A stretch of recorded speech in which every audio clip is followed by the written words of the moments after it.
Welcome to episode number 2 of AI Goes to College, the podcast that helps higher ed professionals try to figure out what's going on with generative AI. I'm your host, Dr. Craig Van Slyke. So this week, I give you a mini rant. It's not a full rant, but a mini rant about misleading headlines. Talk about Google's release of a new model and its big rebrand from Brard to Gemini. My favorite part is going to be when I talk about Perplexity.ai, which is generating a lot of interest right now. And I think it's tailor-made for higher ed, even though I don't think that they're restricting the audience to higher ed. And some promising results from a little experiment I did in redesigning an assignment. I'm going to hit the highlights in this episode of the podcast, but if you want the full details, go to aigoestocollege.com and click on the newsletter link and subscribe to my newsletter. A lot more details, screenshots, that sort of thing there. So here's my rant. Cengage, and if you're in higher ed, you know who Cengage is. They call themselves course material publishers. Just released its 2023 Digital Learning Pulse survey. As far as I can tell, this is the first time the survey gathered data about AI. The results are pretty interesting.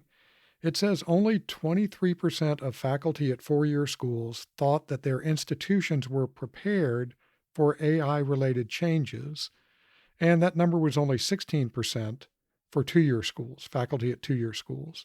41% of faculty across the two different types of institutions thought that generative AI would bring considerable or massive amounts of change to their institutions. What bothers me about this survey is really not the survey itself, but how it's being reported. So the headline of the article from which I kind of learned about this survey read, "Survey reveals only 16% of faculty is ready for Gen AI in higher ed," which is not at all what the survey was about. The survey, at least the part of it I'm talking about, asked two generative AI-related questions. Do you think your institution is prepared for AI-related changes? And how much will AI tools change your institution over the next 5 years?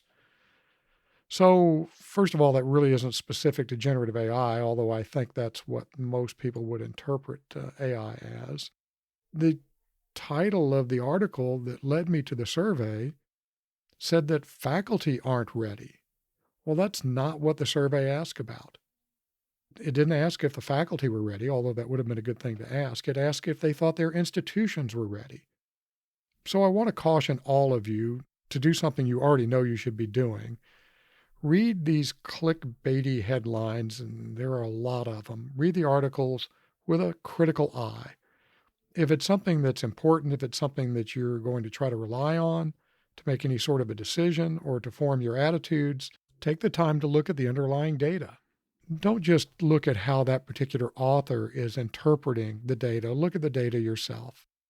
All of that being said, I think we're probably not especially well prepared collectively for generative AI. And that's not a big surprise. It's still relatively new and it's changing very rapidly. So we'll see. Speaking of changes, Google Bard is now Google Gemini, and it's not just a rebrand. So Google also, as part of the rebrand, announced that they have some new models. So with Gemini, formerly Bard, which you can find at gemini.google.com, there are two versions at the moment, Gemini and Gemini Advanced. And this is kind of the same as ChatGPT and ChatGPT Pro. The nomenclature is a little bit confusing. Gemini is a family of models. Ultra is the big dog high performance model. Pro is kind of the regular model, and Nano is a light version optimized for efficiency, which I think signals that Google is going to make a push into AI on mobile devices. I was pretty confused about the names and what models there were and that sort of thing, so I asked Gemini to explain it to me. The details of that conversation are in the newsletter, which is available at aigoestocollege.com/newsletter. Gemini is kind of like GPT 3.5. It's fine for most things. If Gemini isn't up to the task, try Gemini Advanced, which is kind of like GPT-4. So far, I've been pretty happy with my use of Gemini Advanced. It did a good job of helping me unravel the various names and models related to Gemini, and I've played with it for some course-related tasks, and it's performed pretty well. I'm not sure I'd give up ChatGPT Pro for Gemini Advanced, but it's a nice option, and I'm playing around with all of them. So there's no big surprise. Your experiences may vary, but I would suggest that you try it out for yourself. If you do, I'd love to hear your impressions. You can send those to me at Craig, that's Craig, at ethicalaiuse.com. There was another generative AI education survey that was out in the news recently. A higher ed think tank, and I don't even know what that means, HEPI, released a policy note that included some results from a survey of 1,250 undergraduate students in the UK. According to that survey, 53% of students used GAI to help with their studies, but only 5% said that they were likely to use AI to cheat. I don't doubt that the statistics accurately reflected the survey responses, but I'm pretty skeptical about both of these numbers. 53% seems pretty high for students that have actually used generative AI to help them with their studies, and 5% seems pretty low for those who said that they might use AI to cheat, but I don't know. I think there are a lot more students that are either using or going to use generative AI kind of at the edges of ethical use. So I still think that the uptake of generative AI among students is lower than some of us might think, or some people might think, even especially if we consider regular use. So they may have played around with it, but I just don't think many students are using it regularly yet. One of the reasons I like this particular little article, which is linked in the newsletter, is that it did discuss the digital divide problem. The digital divide is real, and it has real consequences for a lot of aspects of society, including higher ed.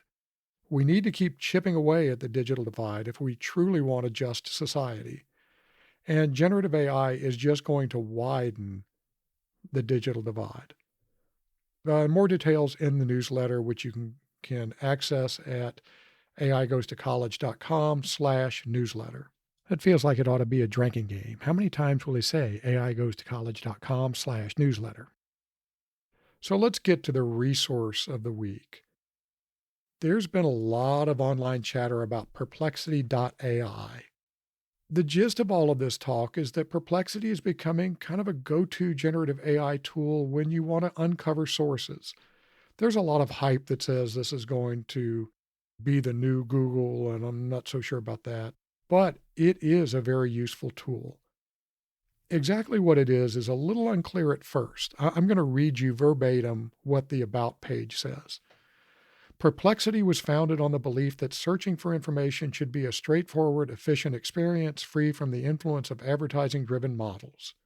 We exist because there's a clear demand for a platform that cuts through the noise of information overload, delivering precise, user-focused answers in an era where time is a premium.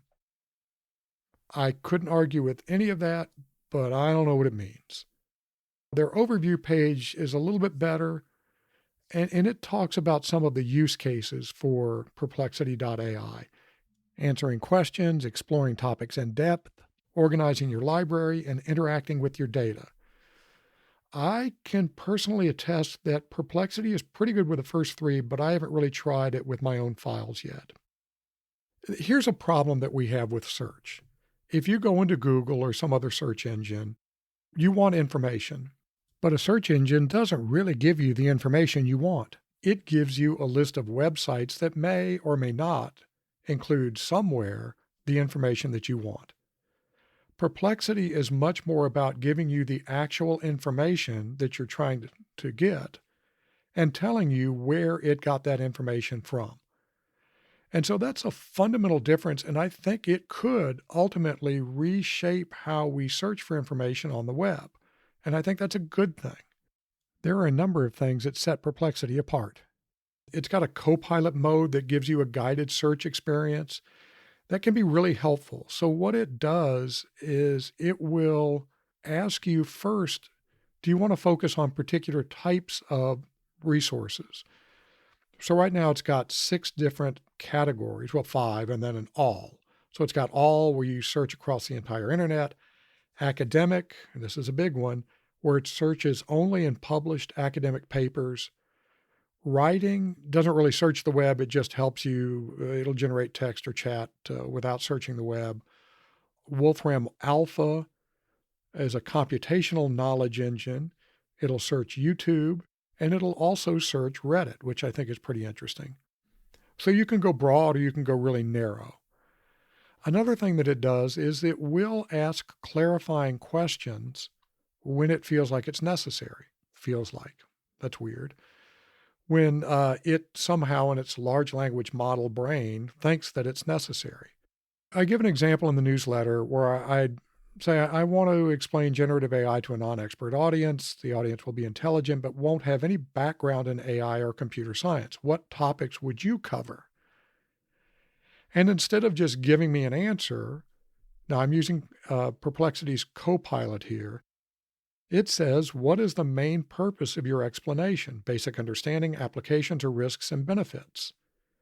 And so you can specify basic understanding or applications of generative AI, or what are the risks or benefits, or you can choose all of those, or you can provide some other sort of clarifying information. That's really useful. So it doesn't take you down as many kind of unproductive paths. Perplexity's Copilot will even kind of show you the steps it took in generating your response, or its response rather.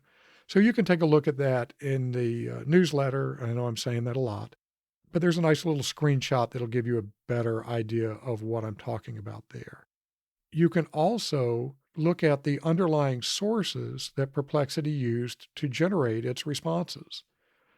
So for example, the little explain generative AI prompt that I gave it, it came up with 24 different sources along with an answer. So I can dig into any one of those 24 sources to see exactly what it was talking about. And when Perplexity gives me its answer, it gives footnotes, little numbers that refer back to those sources. So you can dig in. You can also do the normal chat thing like asking follow-up questions. So it's really quite good. Here's one of my favorite features of Perplexity. It allows you to create what it calls collections.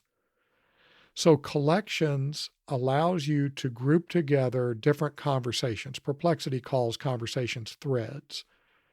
And so one of my biggest frustrations with ChatGPT, with the interface, is I'll have some conversation with it and then want to go back to that topic a couple of weeks later, and I can't find that conversation because I've had 200 other conversations in the meantime. A little pro tip, you can search your conversations in the mobile app, or as far as I know, you can't do it on the web interface yet. But you can always go in, search whatever keyword you're going to search on, find the conversation, and then add to it, and it'll pop up on the top of your list on the website. So I know that was kind of a muddled description, but if it's unclear, just email me, Craig at ethicalaiuse.com.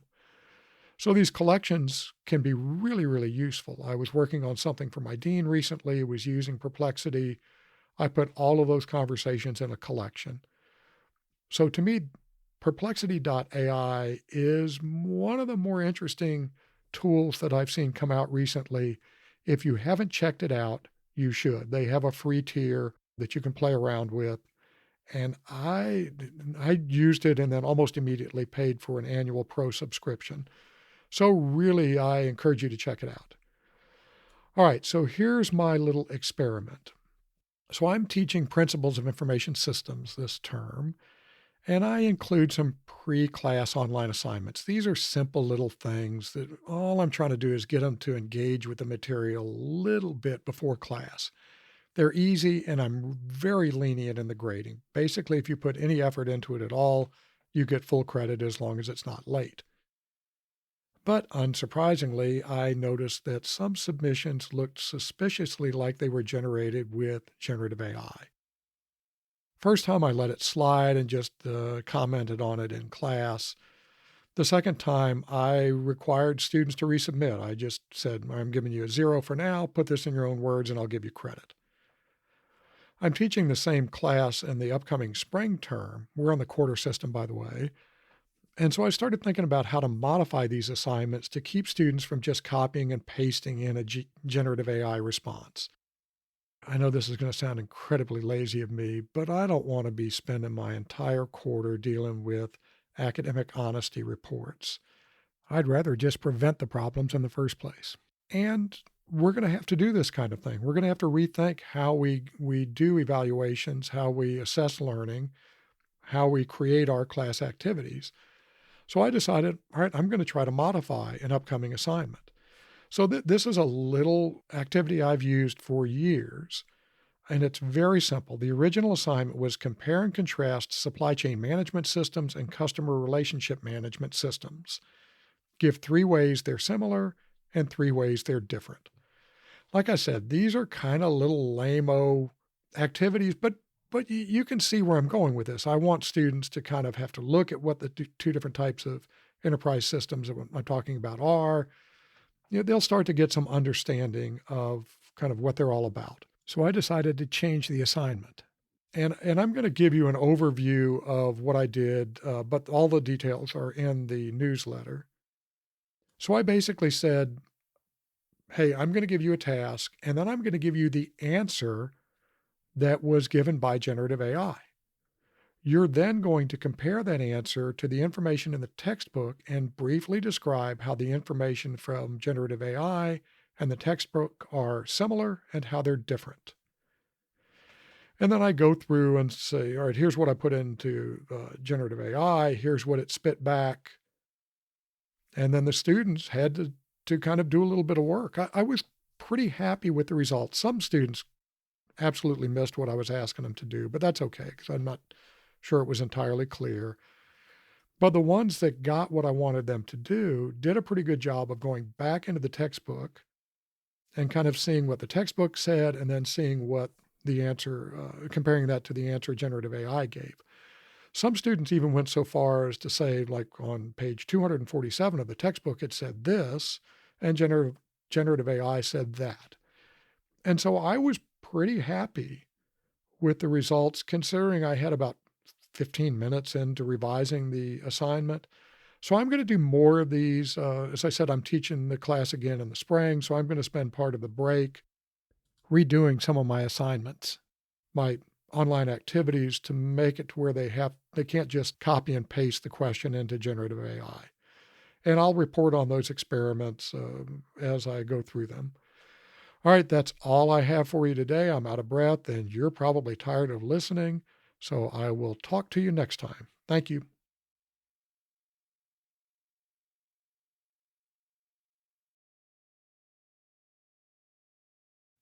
Thanks for listening to AI Goes to College. If you found this episode useful, you'll love the AI Goes to College newsletter.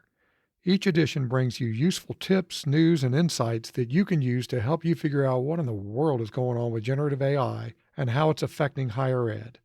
Just go to aigoestocollege.com to sign up. I won't try to sell you anything, and I won't spam you or share your information with anybody else. As an incentive for subscribing, I'll send you the Getting Started with Generative AI guide. Even if you're an expert with AI, you'll find the guide useful for helping your less knowledgeable colleagues.